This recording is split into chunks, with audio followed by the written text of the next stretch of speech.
পর্যন্ত ধরে রাখে। মিডফিল্ডে কন্ট্রোল, আক্রমণে গতি আর টেকনিক, রক্ষণে লিডারশিপ। এই পর্তুগাল চাপের ম্যাচে ভেঙে পড়ে না, বরং তখনই তারা সংগঠিত হয়ে যায়। 2026-এ এই দলটা শিরোপার কথা সিরিয়াসলি ভাবছে। Number 5, England. ইংল্যান্ডের সবচেয়ে বড় পরিবর্তন ফুটবলে না, বরং মেন্টালিটিতে।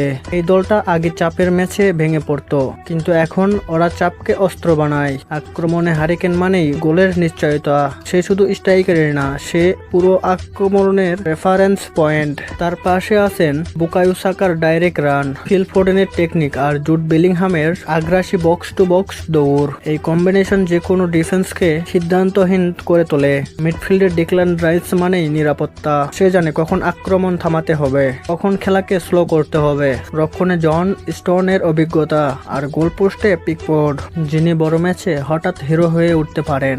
এই ইংল্যান্ড এখন জানেন ম্যাচ শুধু খেলতেই হয় না, ম্যাচ ম্যানেজ করতেও হয়। Number 4, Brazil. বিশ্বকাপ মানেই আবেগ, আর আবেগ মানেই ব্রাজিল। এই ব্রাজিলটা আর আগের মতো শুধু চোখ ধাঁধানো ফুটবল খেলে না।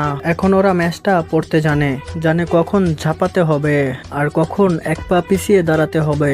আক্রমণে গতি আছে সেই পুরনো জাদু। একটা মুহূর্তই যথেষ্ট, ম্যাচ ঘুরে যেতে পারে। মিডফিল্ডে এমন খেলোয়াড় যারা বোঝে কখন খেলাটা থামাতে হবে। রক্ষণের অভিজ্ঞতা চাপ পেলে ভাঙে না, আর গোল পোস্টে বড় ম্যাচে যে মানুষটা পার্থক্য গড়ে দেয়, এই জার্সির ওজন আলাদা।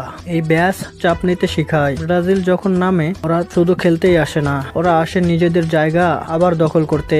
Number 3, Argentina.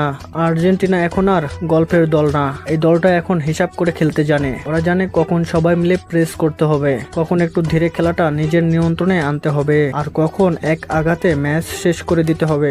মিডফিল্ডের ঠান্ডা মাথা, আক্রমণে ধার, মুভমেন্ট বোঝাপড়া, রক্ষণে এমন একটা দেয়াল যেটা ভাঙতে গেলে সাহস লাগে। কেবল স্কিলই না, গোল পোস্টে একজন আছেন যিনি প্লান্টিতে দাঁড়িয়ে প্রতিপক্ষের চোখে তাকান আর অপেক্ষা করেন ভুলটা কে করবে। এই আর্জেন্টিনার সবচেয়ে বড় শক্তি একটাই, ওরা চাপ থেকে পালায় না, ওরা চাপ উপভোগ করে। আর সবকিছুর মাঝখানে একজন মানুষ, যার জন্য পুরো স্টেডিয়াম, এমনকি পুরো ফুটবল বিশ্ব এক সেকেন্ড থেমে যায়। 2026 হতে পারে তার শেষ বিশ্বকাপ, আর ইতিহাস একটা জিনিস বলে, শেষ অধ্যায়ের রাজারা কখনো সাধারণ গল্প লেখে না। Number 2, France. ফ্রান্স মানেই শক্তি, গতি আর নিষ্ঠুরতা। এই দলটার সবচেয়ে ভয়ঙ্কর দিক হলো একজন খেলোয়াড়ই পুরো ম্যাচ বদলে দিতে পারে। একটা স্পেস, একটা দৌড়, আর স্টেডিয়াম নিস্তব্ধ।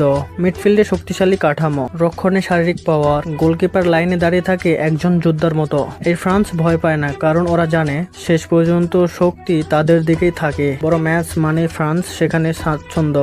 Number 1, Spain. স্পেন মানেই টিকিটা